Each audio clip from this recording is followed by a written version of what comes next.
I'm guessing many of you have never heard of Freddie Mir before, and I myself had not until just a few years ago. But I'm certainly glad that I did, because I think that his story not only sheds a light on a relatively unknown period and chapter in World War II history, but I think it has a lot of modern day lessons for us in these fraught political times about the nature of hatred, of heroism, and of the hidden contributions that Jews and immigrants like Freddie Mir have made to American history. So I first heard of him really by accident over coffee, not far away, down by Farragut Square near my office at the time when I was still with the New York Times about 4 years ago. And I was having coffee with a source on my last book, as Michael mentioned, the Nazis Next Door, which was a much darker chapter for me in the writing about the thousands of Nazis who got into America. And I was having coffee with Eli Rosenbaum. Some of you may know him, a relentless Nazi hunter at the Justice Department who's worked there for over 35 years now. And on my way in to meet Eli, I read an obituary in the Post on the subway that morning about a gentleman in Europe who was credited with saving hundreds and hundreds of Jews from near certain death, one of the righteous Gentiles, we might call him, a Schindler's List type, but without nearly the renown or the recognition of Oskar Schindler. And I was embarrassed that I'd never heard of this person. And I remember saying to Eli how frustrating that was, how embarrassing really, like that these people were dying in their late 80s and early 90s every day, both Jews and Gentiles alike, who had done such heroic things during the war and died really in relative anonymity, except for maybe an obituary in the AP or the Washington Post. And I remember saying to Eli, tell me someone who is still alive today that I'm going to wish I could meet before he passes away or she passes away. That I don't want to have to read about the obituary and say, I wish I'd met that person. And he had an immediate response, luckily for me, which was, you should meet Fred Mir, who by chance lived just a few hours away in Charlestown, West Virginia. And Eli told me the brief synopsis of his story, a German Jewish refugee who came over to the United States, to Brooklyn as a teenager with his family in 1938, really in the nick of time, just months before Kristallnacht, and then returned with OSS, with the US military, and parachuted down into Austria as part of a tiny three-man commando team at the tail end of the war in one of the Nazis' last battlegrounds in the Tyrolean region, and produced invaluable intelligence for the Allies in the United States that really helped to bring a quicker end to the war in that region. And so Eli had me hooked almost from the moment he said a German Jewish refugee who dropped back into Austria. I'm like, when can I meet this guy? And he told me how there was in fact an effort at that time by a Holocaust survivors group to get a Medal of Honor, the highest civilian medal for Fred Mir while he was still alive, age 94 at that time. And so I went out to meet him a few months later. I wish I had done it more quickly in hindsight. We were in the middle of the 2016 campaigns, which, as you recall, got a little bit heated there. So there were other things distracting me. But I did eventually go out to meet Freddie. And this was a picture I took of him at his place in Charlestown in February of 2016, living by himself in West Virginia in this sort of ski chalet type cottage, and just incredible vibrancy, both mentally and physically. He was still driving a car. He would joke that he drove Meals on Wheels for the much younger people who couldn't get around as well as him, walking without any assistance, no walker, no nothing. He was still chopping wood, still shoveling his own driveway, and mentally just as sharp as can be. I can't remember my own kids' names some days, but he could remember the names of battles, of towns, tiny towns in Austria, the dates that various events had happened, things from his own childhood in Germany, in the Freiburg region of Germany, in the Black Forest, from, at that point, 80 plus years earlier. And I was just enthralled. He seemed boundless in his energy and curiosity, and we spent this really wonderful day together where he was sharing with me as much about what it was like to grow up under the rise of Hitler, as much about that period because of my own interest in that as about the war itself. But when I raised the idea of maybe writing something more extensively about him, he was sort of ambivalent, a little bit surprisingly. He's like, you know, I'm an old man. What is there left to say? I can do a little bit of a Fred impersonation, but I won't torture you with it. But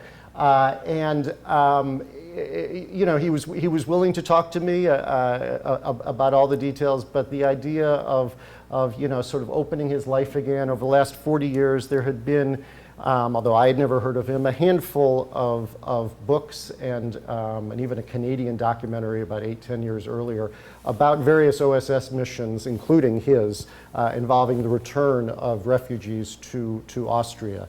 And really the key period was in the 70s when a lot of the files at OSS became declassified, and there were researchers like Joe Persico, who was an aide to Nelson Rockefeller, who did a lot of groundbreaking work and interviews with people, including Fred, about this whole period. So as I said, he was sort of ambivalent about meeting again, but we parted ways. He said, "Come back anytime. You know, pleasure seeing you, and you know, we'll talk. I'll think about it." And then, unfortunately, just 2 months later, he passed away at age 94. And I got to write about him, unfortunately, more quickly than I had intended for his obituary for the New York Times. You see the headline there: Freddie Mir, Jew who spied on Nazis after fleeing Germany, dies at 94.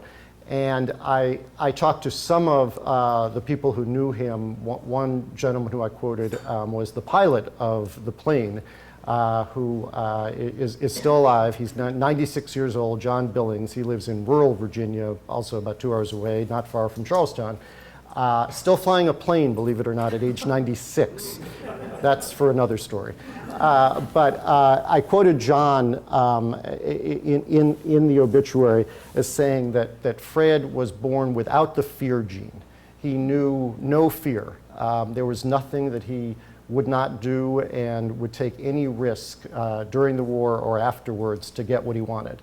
And that became a theme for me as I considered then writing a book about this, because I realized that, you know, in 700-800 words, even in the New York Times, you can't really do justice to a life so inspirational. And I don't know that I was looking to write a heroic, inspiring story, but this one sort of found me. I mean, you know, my last book, as I said, sort of written from a place of anger at all the thousands of Nazis that we let into the country, who lived out their lives here for 35, 40 years before anyone started giving a damn in the early 1980s that they were here. And with the political turmoil, there was something I realized after Freddie passed away, something that spoke to me about writing an inspirational story about the anonymous figures who had done such heroic things. So I'll read to you just a little bit from the prologue of the book, which is set airborne over the Austrian Alps, February 25th, 1945. The snow-capped Alpine mountains looked deceptively quiet, even peaceful, as Freddie Mir, crouched in the back of a B-24, gazed down at the majestic peaks whizzing by in the frigid night air. Close your eyes and you can almost forget there was a brutal war being waged on the ground 10,000 feet below. Peering one last time through the narrow joe hole on the floor of the plane's bomb bay, Freddie waited for the final signal from the cockpit. 7 years earlier, when Freddie had fled Nazi Germany as a teenager, a return trip to the hellfire that Adolf Hitler had made of Europe would have seemed unthinkable. Yet here he was now at the age of 23, a parachute on his back and a bulky bag strapped to his leg with a pistol, ammunition, and supplies inside it, preparing to dive back into the Nazi stronghold in Austria. And he was doing it for the Americans, no less, on an improbable spy mission aimed at thwarting Hitler's feared last stand in the Alps. This was the life on a tightrope adventure that the barrel-chested refugee had been craving for months, pitting him against men he had once called countrymen. Somewhere below him, unseen amid the rugged mountain terrain, were Nazi soldiers armed with anti-aircraft weaponry designed to shoot down planes just like this one. The chances of success for Freddie's tiny three-man spy team were 1 in 100, an officer told him glumly. That was good enough for Freddie. Anything to defeat the fascists, he said. He had waited so long for this chance, and he was desperate to make the jump. The mission had already been scuttled twice in the last 5 days because of bad weather, and less than half an hour earlier, the flight crew had almost been forced to turn back yet again for Italy. Freddie was determined that this was the night. The moonlit skies that separated him from the Nazis on the ground below now looked calm, even inviting. Gorgeous, he thought to himself. An odd feeling of tranquility washed over him. The cockpit relayed the signal. Ready, ready, ready, go, the crewman yelled. Seated at the edge of the drill hole, Freddie pushed away and jumped. So Freddie had never wanted to leave Germany in the first place as a boy. He grew up as the son of a World War I war hero, a Jewish war hero, but a German war hero. His father, his name was Heinrich, saw himself really first as German, as did Freddie. In Freiburg, they called them Bubbeles, where his Jewish identity was maybe a bit below, maybe even more than a bit below, his German identity for the World War II war buffs, I'm sorry, World War I war buffs in the audience, and there are probably a few you may recognize. That's a German military belt that Freddie is wearing. He's there about age 11 or 12.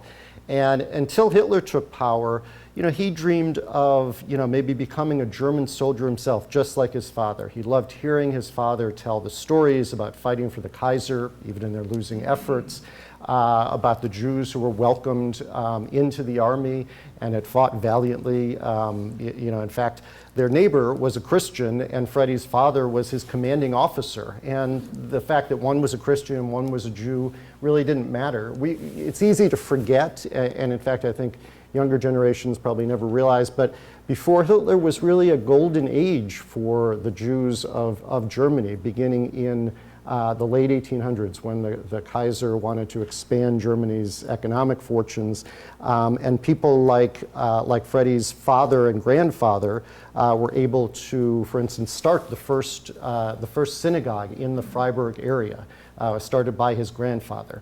And his grandfather was the first Jew allowed to buy a house.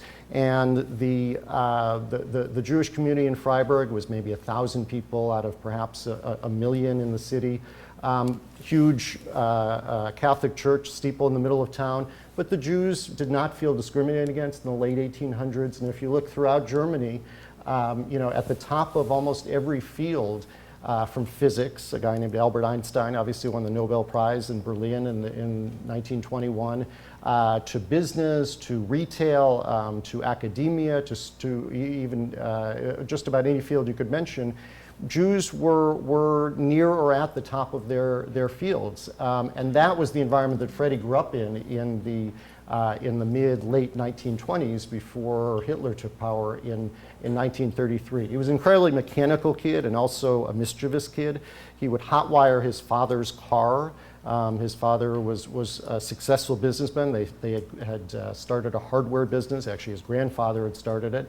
And Freddie loved tinkering in the shop, taking his father's car if his father wasn't watching, and dreamed of fighting for the Germans in another war, almost the Red Baron for Germany. Freddie thought, maybe he would be the next one and would just prance around the house wearing his father's war belt. And he was bar mitzvahed, but to him, it was a good way to get off from school for Jewish holidays. He didn't consider himself terribly religious. He certainly identified culturally, and especially after the rise of Hitler, he realized the distinction of being a Jew in ways that he never had for his first 11, 12 years of life. And the fact that his father was a decorated World War I veteran meant that his father was very, very resistant to the idea of ever leaving Germany. You know, there were neighbors of theirs, in fact, Freddie's best friend as a kid, who almost immediately after the rise of the Nazis began making plans to flee. His best friend fled to Switzerland because his father had a plant there and saw the writing on the wall very quickly. But Heinrich, his father, stayed around for 5 years and, as I said, got out only months before Kristallnacht. And despite really the noose of the Nazis closing tighter and tighter around him, and I'll read to you a little bit more from that section, oops, sorry,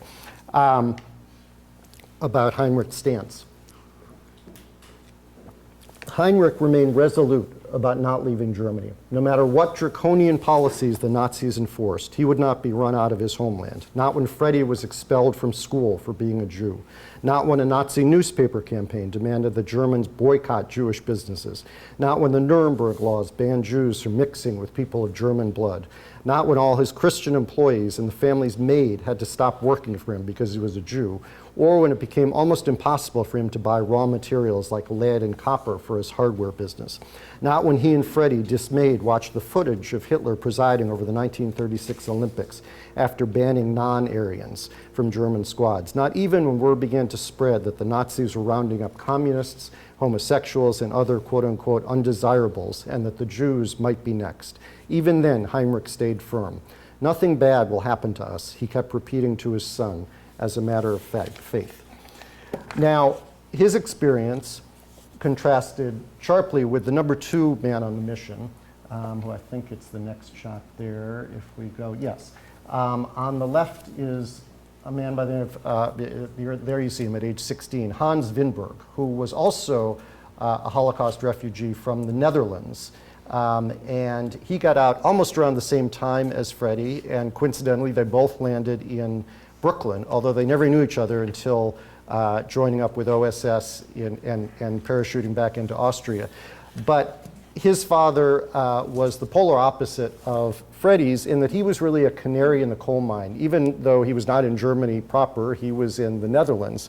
But really from the moment Hitler took over, he was warning anyone who would listen to him about the dangers of Hitler and the Nazis and the fascists. He was a political activist, and he tried to convince people of just how much of a danger Hitler was after he would hear his various speeches about German nationalism and Nazi pride.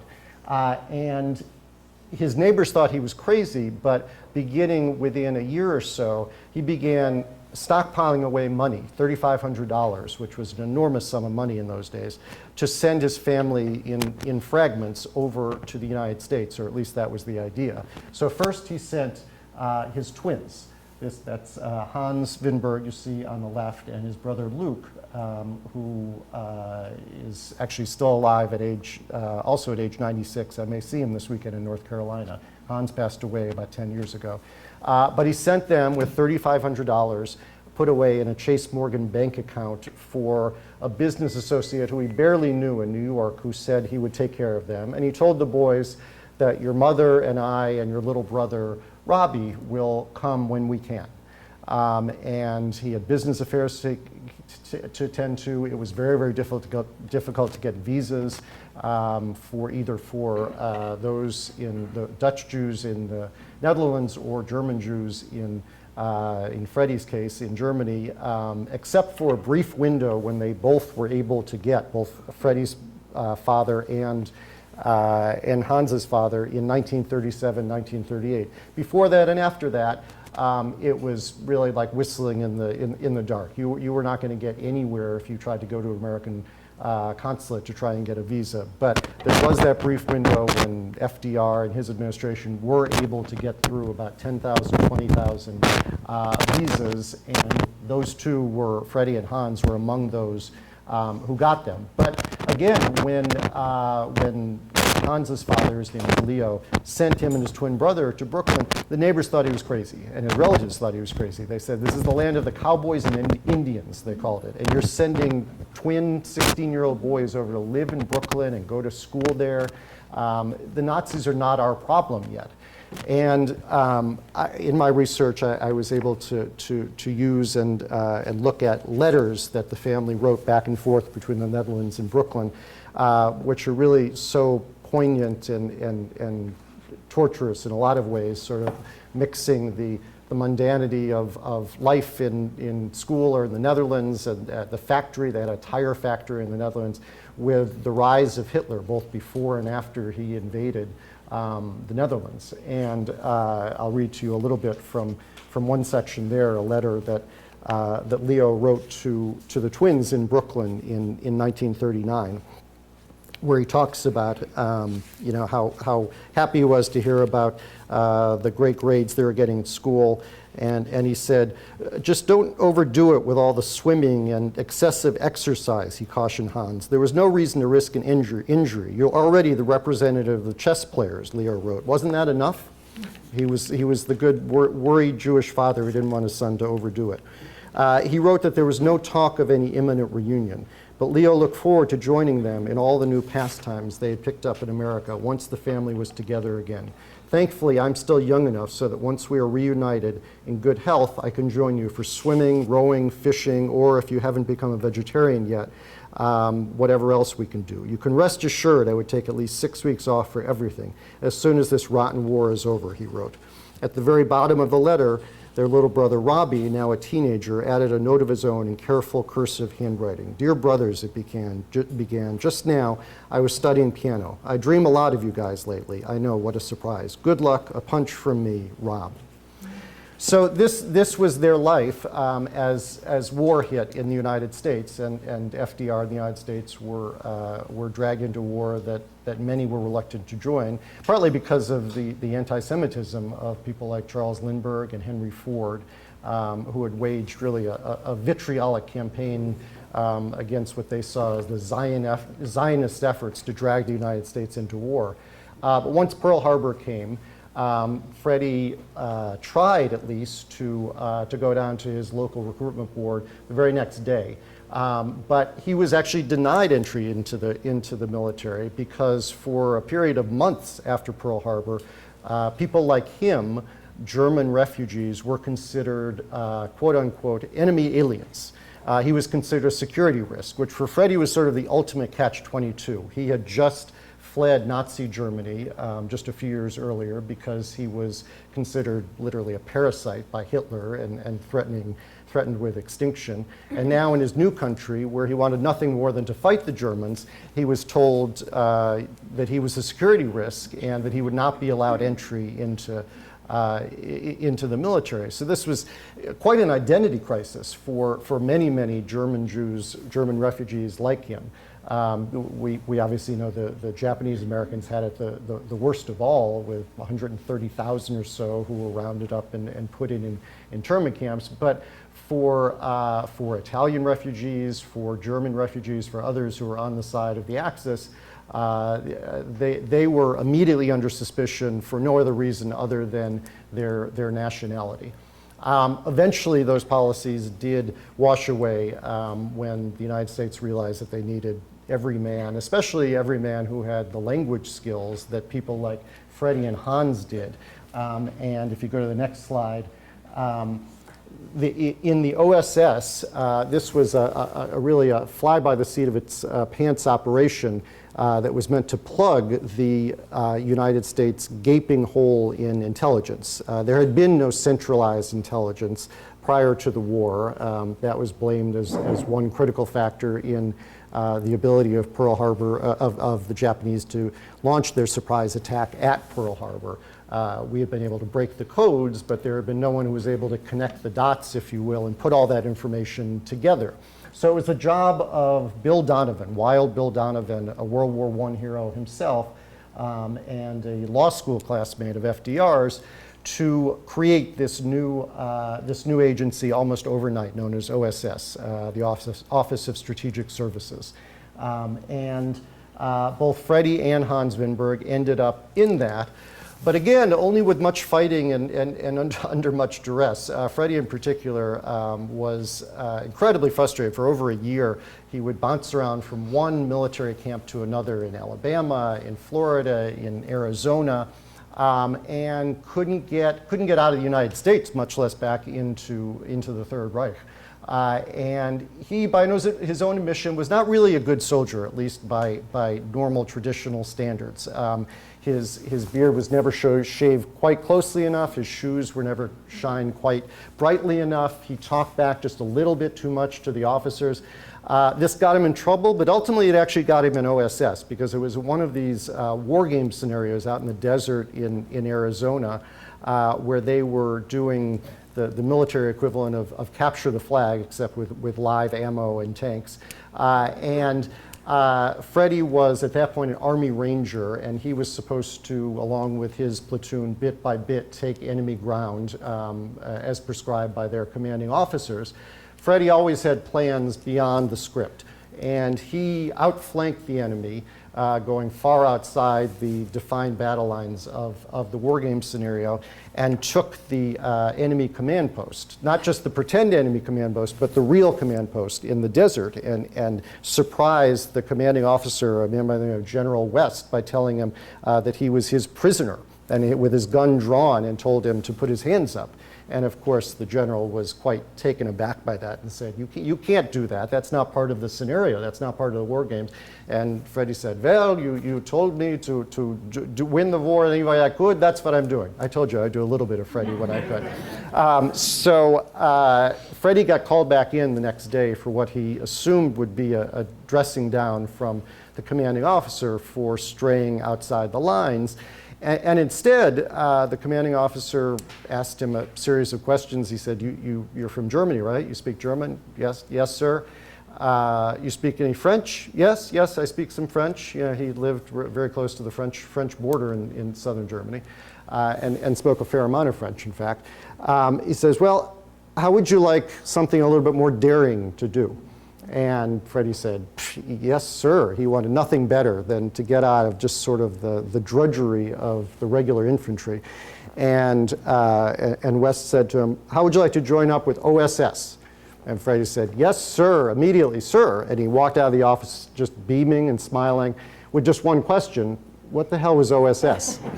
Because no one knew what OSS was. It started off as this tiny outfit without even a home. In fact, I live in Bethesda, across the line in Maryland, and their training ground under Donovan during the war became Congressional Country Club. Some of you may know it's the site of various golf major tournaments, and at that time was had membership roles with like the Coolidges and the Hoovers and Rockefellers and things like that.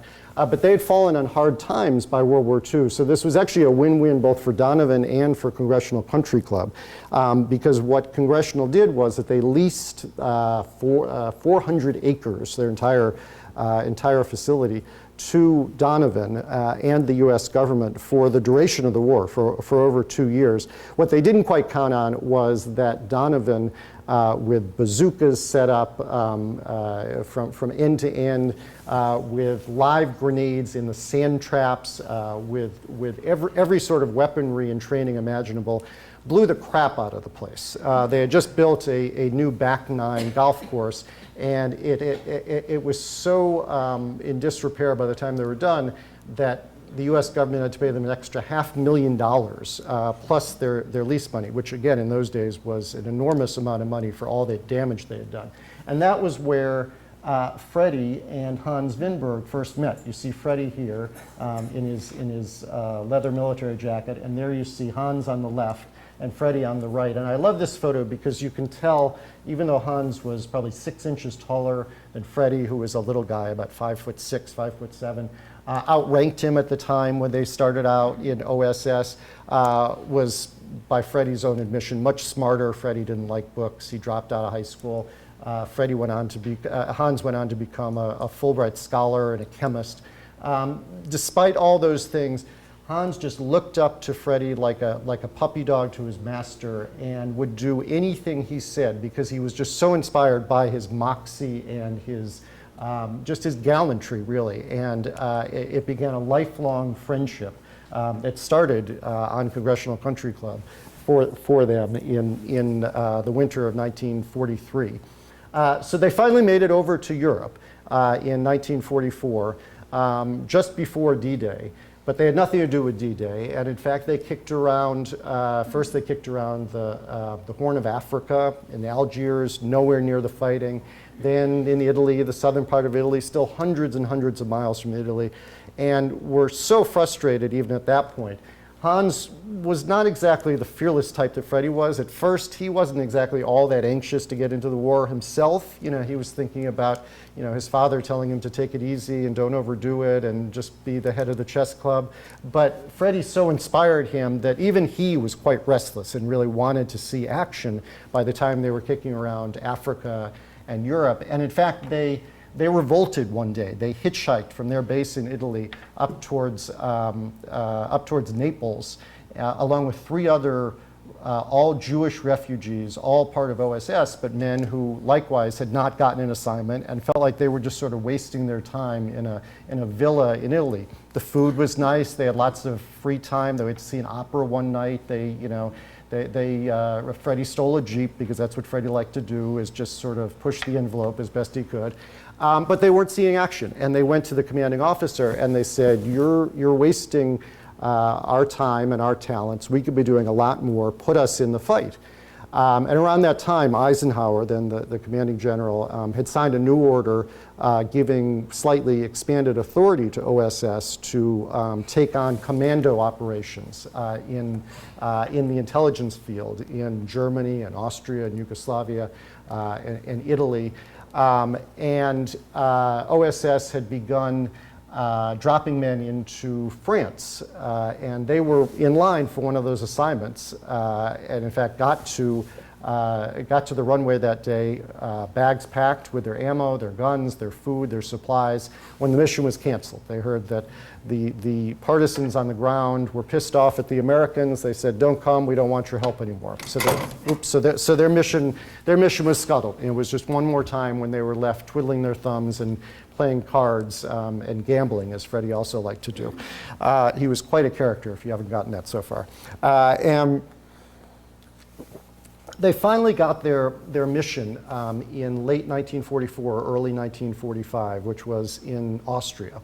And this was really one of the final strangleholds for the Nazis, the Alpine fortress, the Alpine redoubt, which rumor had it, intelligence reports, which the U.S. had collected, had it that Hitler had essentially booby-trapped all of the Alps and was going to go down in a blaze of glory, if you will.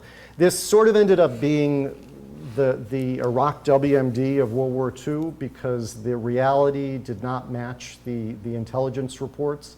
And this was sort of a half-baked plan. Maybe there was a perimeter, a shell around Innsbruck and the Tyrolean region, but nothing near what the U.S. Had feared. Even though that strategic decision, the thinking, would have enormous consequences going forward in the Cold War, because it was one factor that historians believe led Eisenhower to let the Russians take Berlin, while Patton and other divisions headed towards Germany and Austria in the south, and of course led to the splitting of Germany, et cetera, and 40 plus years of the Cold War.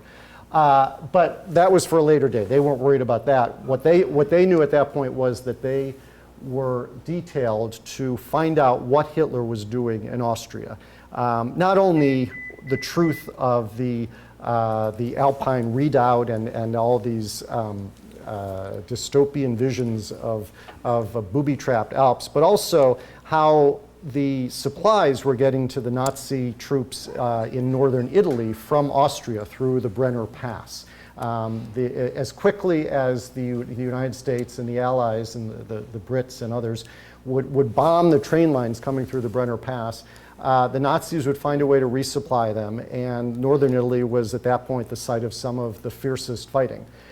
So their mission was really twofold: to find out about the train lines and find out about the Alpine fortress and Hitler's plans in that region. What they needed at that point was a third man. The way OSS did its missions at that point was that they realized they had very little intelligence or support on the ground, whether it was in France was one of the main exceptions where you did have a significant resistance force on the ground, but in Austria and Germany and Yugoslavia and elsewhere, they had almost no one on the ground. The maps they had were outdated. The information they had was scanty or erroneous. And their men were flying blind, really, when they were dropping them into these areas to say, hey, collect intelligence for us. So they would try and team them up with actual Nazis. And the third man in this case became a guy by the name of Franz Weber, who was a Wehrmacht officer. He had served with the Nazis in Poland and Russia. He had been in the Warsaw Ghetto. Although, of course, as virtually all these guys did, he said, I never participated in the things I saw. He recounted one scene of seeing the dead bodies on the sidewalk and asking, as a young officer, asking another officer, who are those people? And the person saying, they're Jews, they're being taken to their death. But of course, and you can hear the skepticism in my voice, he never took part.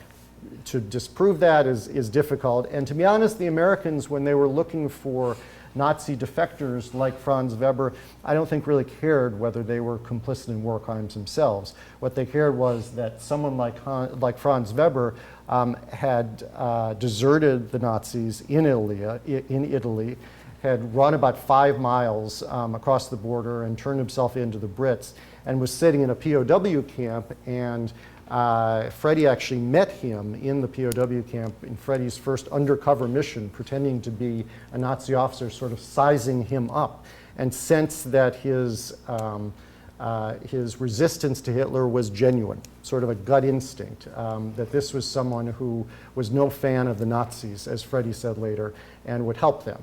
Now, this was an incredibly risky assessment to have to make, and in many cases, the OSS officials were simply wrong. I mean, they banked on Nazi defectors who were double agents, who, once they were on the ground, turned in the Americans to their Nazi colleagues, or were simply out to escape on their own and get out of the POW barracks, and took off with the bags of gold that they had been given as part of their mission to bribe partisans on the ground, or were simply incompetent, and maybe they did mean well, but they had no business really being agents on the ground. So most of the Nazi defectors that were recruited by the United States really turned out to be disastrous. Luckily for Freddie Mir and for Hans Winberg, Franz was one of the exceptions. He, in fact, was vital to the mission because he came from a town outside Innsbruck, about 10 miles west of Innsbruck in the Alps, called Oberperfes.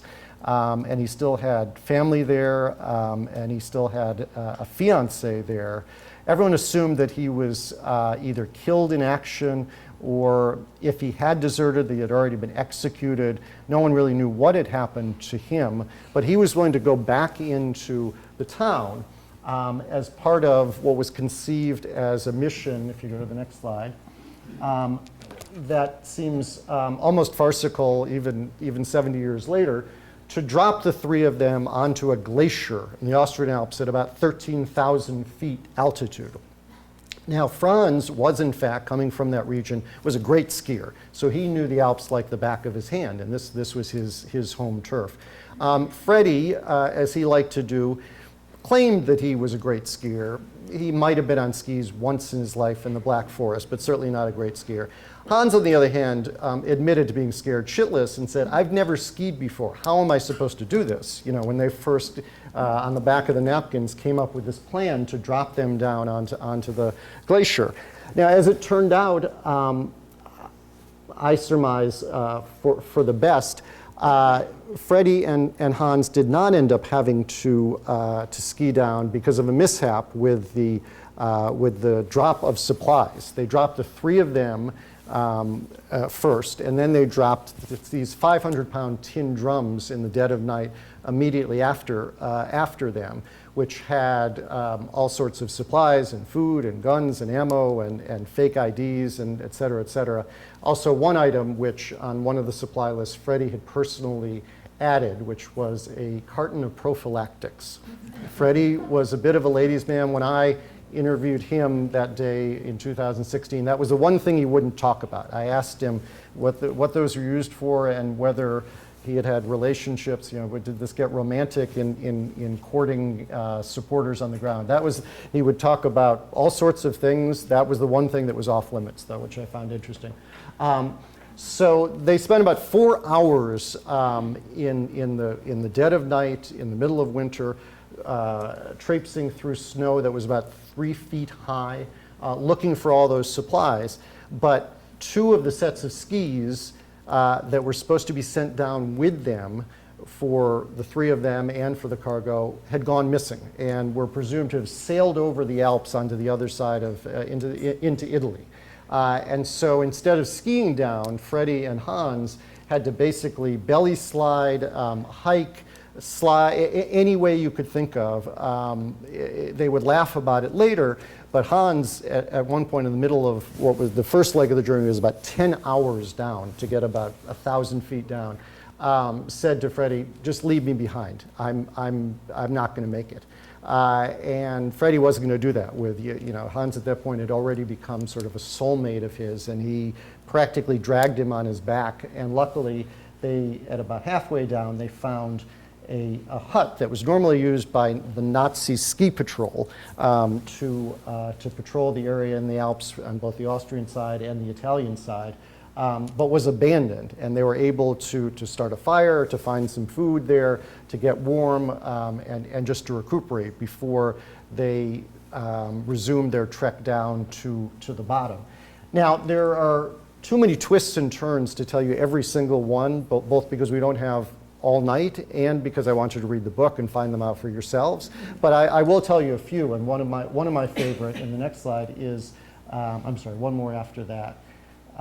This is Freddie, you see, in a similar uniform to what Franz was wearing in his Wehrmacht uniform as a lieutenant, Lieutenant Mir. And this was a Nazi uniform that he got from one of Franz's sisters who worked at a hospital. Now, I mentioned that Franz had family in that area who were willing to take enormous risks to help him. Some of them because they felt so strongly about Hitler and were willing to oppose him. Others for familial and reasons of loyalty. One woman, in fact, who was a friend, if you go one more there, she fell in love with Freddie. That's where the prophylactics might or might not have come into use, but I won't get into that. And one of Franz's sisters, who I mentioned was the nurse, she was willing to take the extraordinary step of taking a uniform from a dead Nazi who had died in the hospital and slipping it through a courier to Freddie. And Freddie, for about 6 weeks, posed as a Nazi on the ground. A little Jewish guy, 5'6", a German-born Jew in the middle of Hitler's heartland in the Last Stand. Think about that for a second. And I remember during that one amazing day that I spent with Freddie, where I asked him, like, how is it possible? How could you remain hidden for 2 months on the ground as a Nazi officer? I read up a little bit, and I was just amazed by that.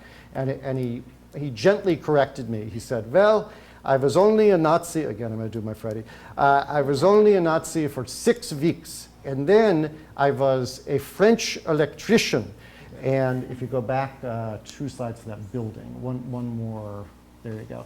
This was a Messerschmitt factory just outside, between Innsbruck and Oberpurfas, the tiny town in the city, where they were building what was supposed to be one of Hitler's great secret weapons. Werner von Braun, 500 miles away, was building the V-2 rockets. Here they were building the first model of jet plane fighters, and they got a couple hundred in the air.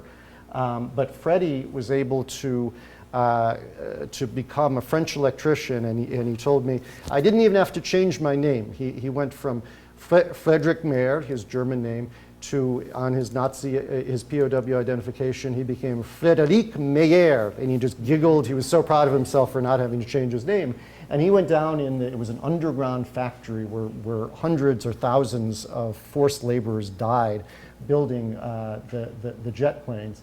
And when he wasn't sabotaging the parts in the assembly line, he was able to send back cables to the United States, informing them that the assembly lines had basically gone dark because they had run out of materials. And that was a case where knowing what the Nazis weren't doing was almost as important as knowing what they were doing, because this, like the V-2 rockets, like the Alpine Redoubt, was dictating US strategy. The idea that there could be many hundreds or even thousands of these jet fighters in the sky by early 1945 didn't appear to be true. So some of his best work was done as a French electrician of POW as Heinrich Mir. But going back, let's see, one more to him as the Nazi. So even before that, he, posing as a Nazi in the uniform that Franz's sister had gotten him, he talked his way into a Nazi officers club in Innsbruck. Just something you or I would do any day of the week, right? And this was totally off script. There was nothing in the OSS playbook that said, see if you can get a Nazi uniform and talk your way into an officers club. But he did. And he did this by bandaging his head and his shoulder and concocting a cover story that he was back from battle in northern Italy, where in fact many of the Nazi soldiers were coming back from. And at this officers club, it was a rehab facility, a convalescent facility where the Nazi soldiers were resting and recuperating until they could get back to battle, although many of them did not seem to be in any rush to get back to battle. They seemed to be enjoying the schnapps and beer and the Frauleins, and were not hankering to get back through the Brenner Pass to Italy. And so Freddie was able to talk his way into the place and actually get a quarters there, where he stayed for about 2 weeks. And he would hang out. He found that the best intelligence was from the bar, and he would hang out in the bar, usually by himself, and just sort of see what tidbits he could pick up. And he got some interesting stuff, but then he really hit pay dirt one night. This was in March of 1945, when he heard a cluster of men talking to a newly returned captain, a Nazi captain who was an engineer, who was telling his fellow Nazi officers that he was just back from Berlin. And Freddie was picking up on this, and they invited him over to join with them. They apparently see this lonely officer over on the side and says, here, share some schnapps with us. And Fred buys them some wine. I thought it was odd that it was wine rather than schnapps, but what can I do? He bought him wine, according to the accounts later. And this captain proceeds to tell him and the other men that what he was doing in Berlin, which was to fortify Hitler's bunker, the Führer's underground bunker.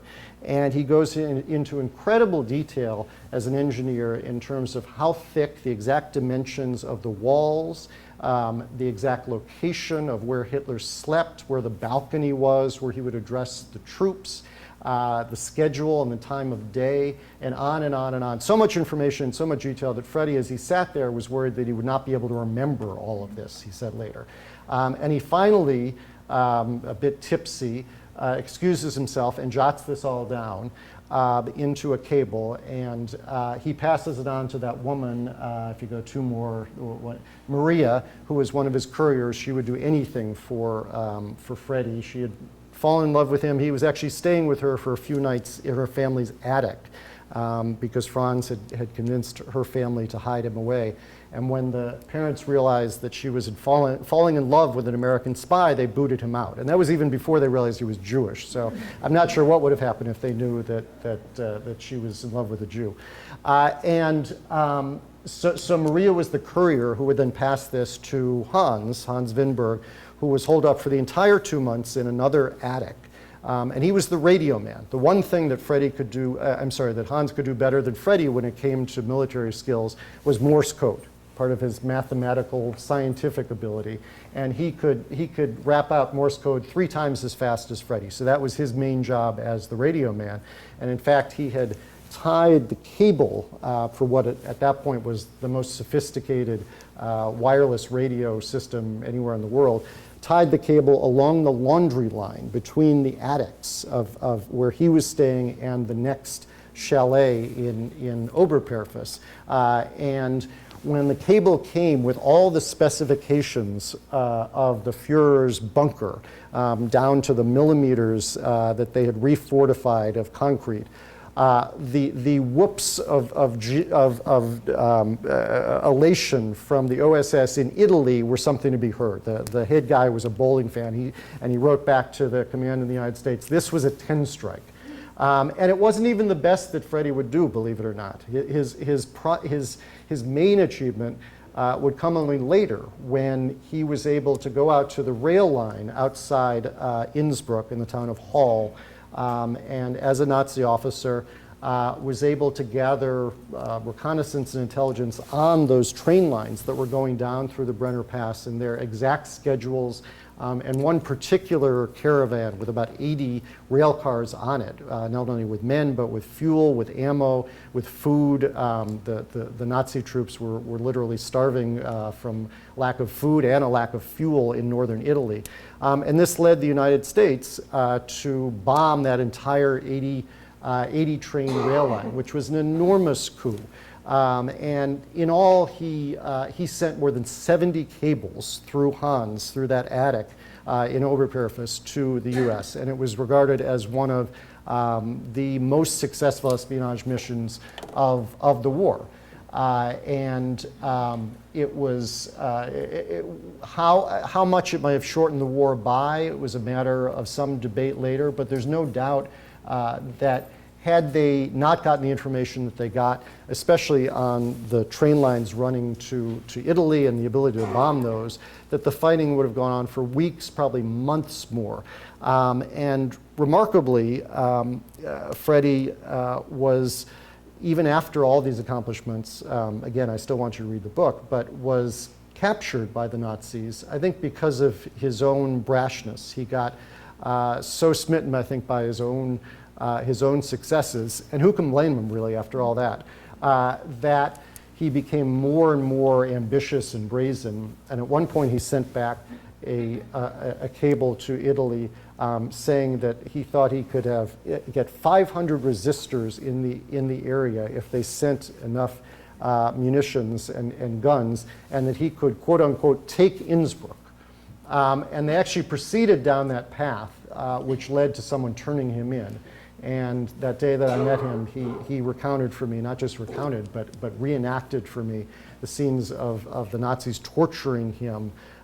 They beat him, they pistol whipped him, they whipped him with a rawhide whip, and they hoisted him up to the ceiling and waterboarded him before anyone even knew what waterboarding was at that time.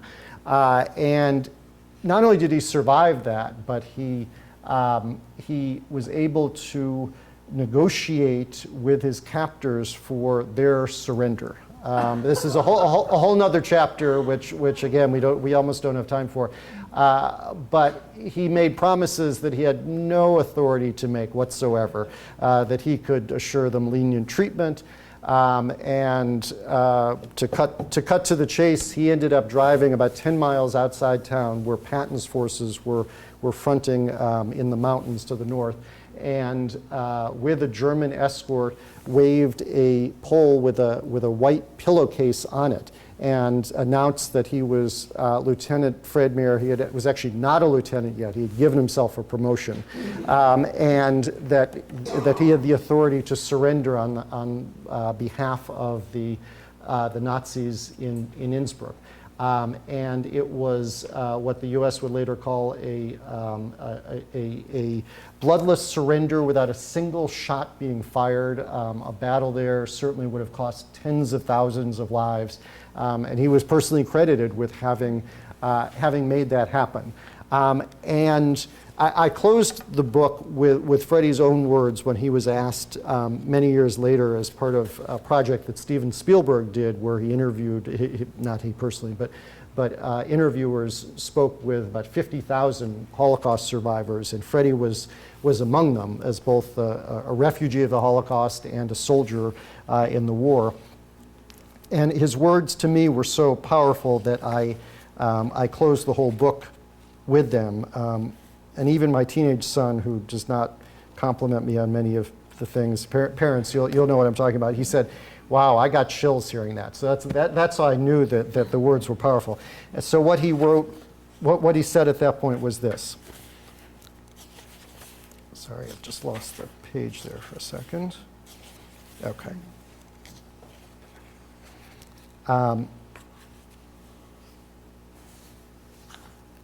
In 1997, Freddie sat down for an interview at his home in West Virginia for a historical project initiated by Steven Spielberg.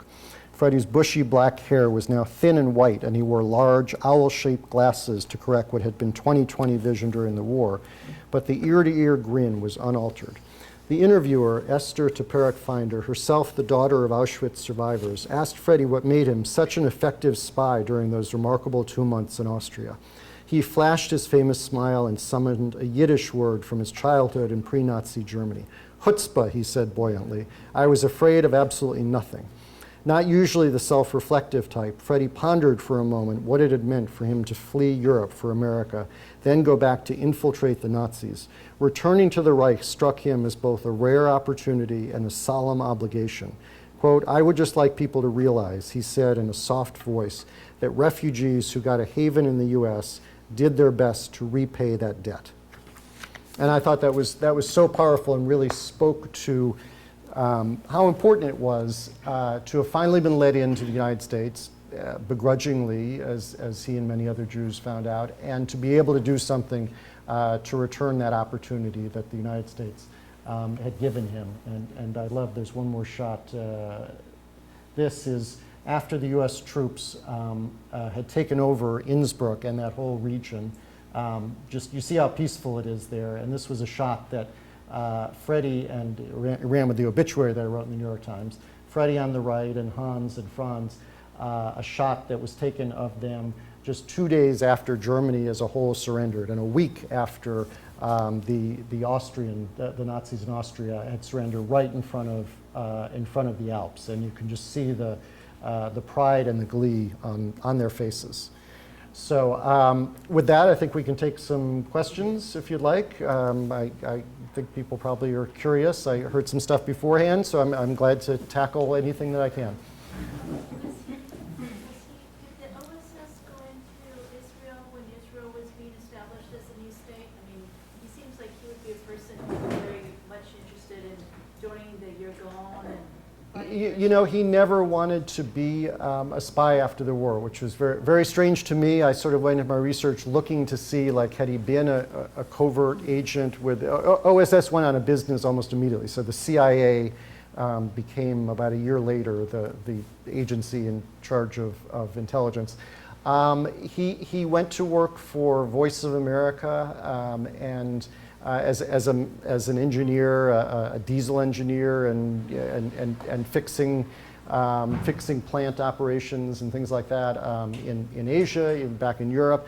But I asked him when I met him, so you never wanted to be a spy after that? He certainly had the chance, but he never did, either for Israel, for the United States, or for anywhere else. It was as if he had his opportunity, and that was enough. That was enough for him. So, yes? Thank you so much. Really fascinating. Thank you. I was curious about his Jewish identity and whether you ever reconnected with that after the war. And then also separately, just what his relationship with Hans was like post. Right. You know, he always considered himself culturally Jewish. He would say, I'm a Jew until the end. He was certainly not religious. He had two daughters. He got married to a European woman, a Jewish woman, after the war, but divorced within a few years, and the kids were not raised Jewish. he had some connections, but it was certainly not a strong spiritual or religious element. I'm sorry, the second part of your question was? What was his relationship with Hans? With Hans, yeah. So they remained lifelong friends. It was really touching because they did a reunion in Austria in the early 1990s, where about 8 men, the pilot, the 3 of them, the pilot, the flight crew, all went back there and sort of retraced their steps. And it was just this really emotional celebration for all of them. And Hans would come over to the U.S. to visit with Freddie in West Virginia. Freddie would throw himself like a birthday party every 5 years, and he would invite them all back. And in fact, there was an interview that was done about probably now 10 years ago. I mentioned there was a Canadian documentary involving this mission, focusing on this mission. And they did a Skype interview with Hans in the Netherlands. Hans had gone back to live in the Netherlands after the war, and Freddie in West Virginia.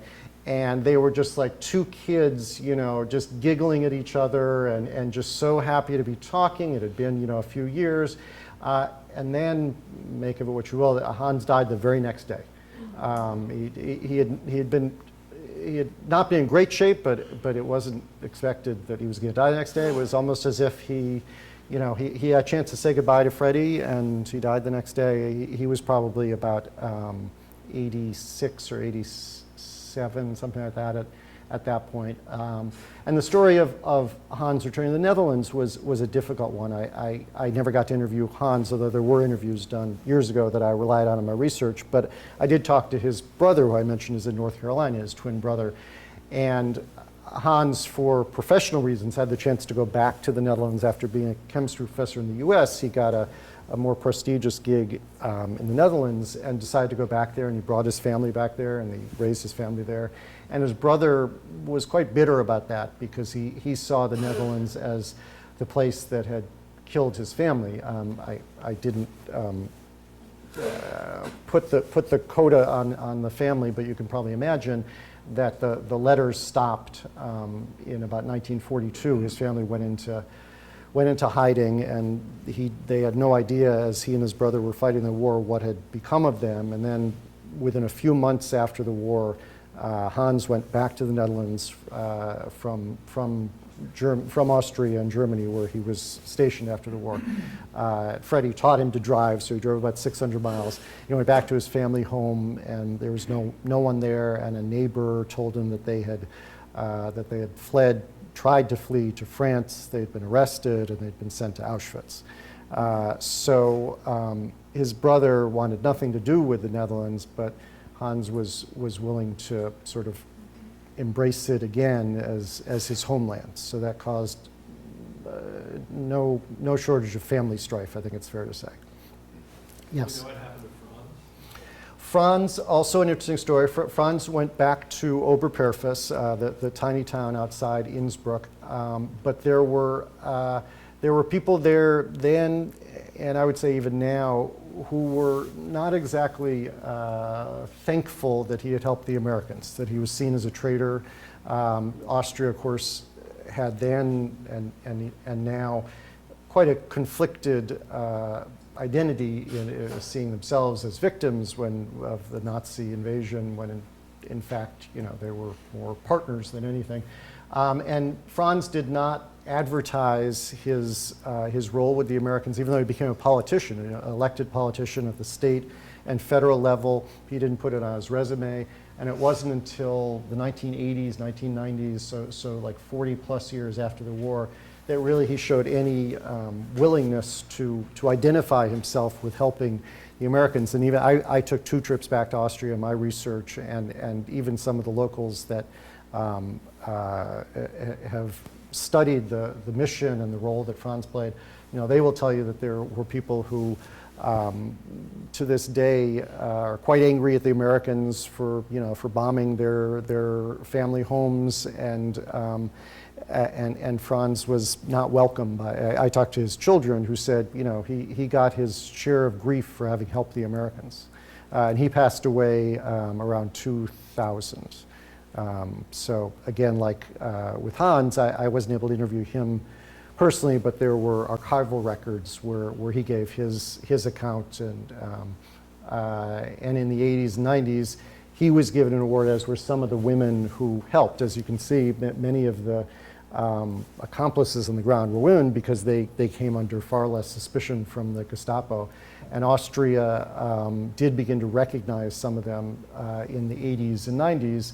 That was only after, if you recall, Kurt Waldheim in the 80s was wrapped up in his own hidden history with the Nazis, and Austria began to kind of come to terms with its own role. Yes? I just wanted to comment that there's no way of telling in the future who these stories may inspire to stand up to do the right thing in times of stress. So I wanted to thank you for capturing this, and thank all of your colleagues in the left coast and the right coast Timeses for standing up and telling the truth today, for capturing this, and for being there as journalists, because you guys are heroes too. Well, thank you. That's very kind of you. Thank you very much. I mean, that was my hope, in writing this, was like, we should know more Freddie Mirs in this world who were willing to do just such incredibly courageous things at such risk to themselves. I'll read to you one other short thing on that note that I did not read, which also still sort of gives me chills. That at the point when they were about to actually finally set out on the mission into Austria, their commanding officer wanted to make sure they were willing to go ahead with this, because they had just had a whole series of disastrous experiences with men killed either during the drop or immediately after the drop, captured by the Nazis. Any way you could imagine a mission going wrong, it had gone wrong. And so the commanding officer, their immediate supervisor, was a man by the name of Lieutenant Ulmer, a guy from Florida. Like many of the OSS guys, sort of a preppy Ivy League guy they're from Princeton or Yale, not at all like the Jewish high school dropout like Freddie. And so this section, just before the mission, begins. Ulmer still had an overarching question he needed to ask of the men as they gathered for their final planning. Were they really prepared to go through with this? It wasn't a rhetorical question. The mission would take, quote unquote, superhuman courage, Ulmer believed, and he wanted to make sure that they knew what they were doing. The odds of success were depressingly slim, maybe 1 in 100. As pep talks went, this was not an inspiring one. He reminded them that they couldn't expect much support on the ground. This wouldn't be like France. There weren't many Nazi opponents in Austria in the first place, and, quote, damn few who would do anything about it, even if they did dislike the Nazis, he said. The area was swarming with Wehrmacht and SS troops, and it looked like Tyrol would have to be fought for and bled for, he said. Once they were dropped, Ulmer warned, they would be on their own with little help from the OSS base in Italy. And if they were captured, they shouldn't expect the Nazis to treat them as prisoners of war under international conventions. He told them the gruesome story of the dozen OSS agents summarily executed just weeks before by the Nazis in Slovakia. Quote, you fellas are Jewish, Ulmer said to Freddie and Hans. You know what's going to happen to you? Freddie stared back at Ulmer as if the very question offended him. The Nazis had chased him out of his boyhood home in Germany, seized his family business, crushed his father's spirit, and done God knows what to the Jews left behind in Freiburg. Hans's family in the Netherlands had been torn apart as well. Ulmer was a waspy Ivy Leaguer from Florida, a nice enough fellow, but not a Jew and not a European refugee either. And here he was asking Freddie if he understood the stakes. This is our war, Freddie told him. It's our war more than yours. And that's really, I think captures it for him, that he was fighting for his homeland. He was fighting for the people who had exiled him. Yes? 2 more questions. Sure. Well, we got more than 2. Oh, my head's getting... yeah, I'll take more afterwards also if you want. Yes, go ahead. Mine is quick. I read the book. It's a great read. You all should buy it. Oh, thank you. It's an action-packed story begging to be made into a movie. Who would you pick to play the lead? Oh, maybe Chris Evans, isn't he from one of the Marvel movies? He's like the hot young, I don't know. Although he might be a little too tall. It has to be someone shorter. A Tom Cruise type who's shorter. Yeah, we're talking to Hollywood, so hopefully that will happen, yes. And you had your hand up, and yes. Could you say a word about J. Rockefeller and his connection? Yes, yes. At the end of Freddie's life, his home state Senator J. Rockefeller had tried unsuccessfully to get Freddie the Medal of Honor, and why that didn't happen, he described Freddie as one of the unsung heroes of the war, but they had tried 70 years before. At the end of the war, OSS had put him up for it, and they had tried again in more recent years, and it didn't happen. The one odd explanation, both in like 1946 and 2014, 2015, was that he was not in combat operations, and that the Medal of Honor was reserved for those in combat operations, as if like he wasn't in harm's way, which I've sort of skimmed over the torture scenes and things like that, but it seems preposterous in hindsight. But yeah, Rockefeller went to bat and couldn't do it, so there are still people trying, but I wouldn't be confident.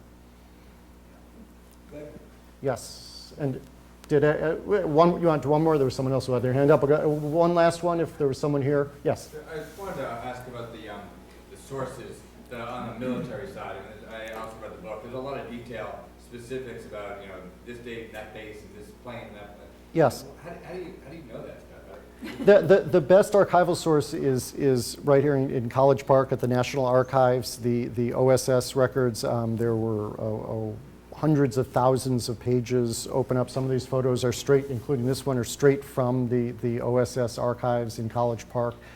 So those were just a golden, collection of war records, and there were. I'll go back. If you go back, or let's see here. Here I can go. Or if you just go back one or two, I'll show you one of the documents on that point. Because at various points I found myself asking, could this really be true? Like, how many things could this guy have really done? And this is a document from the archives in College Park about his torture, where coincidentally, not long after the war, the main Nazi Gestapo guy who had tortured Freddie, a guy named Walter Gutner, was captured by the Americans nearby and gave a full confession, almost a full confession. There's some things he left out. But so this is where you see in writing, it translated from the German, him describing, how they beat the crap out of Mir, and how there was a debate among the Gestapo, could he really be Jewish? Because Gutner, the main torturer, said, no Jew could withstand that kind of punishment. So to have, records with all this was like a 12-page report, just this alone. So seeing things like that really helped bring it to life. So. And if anyone has questions afterwards, I'm here. And of course,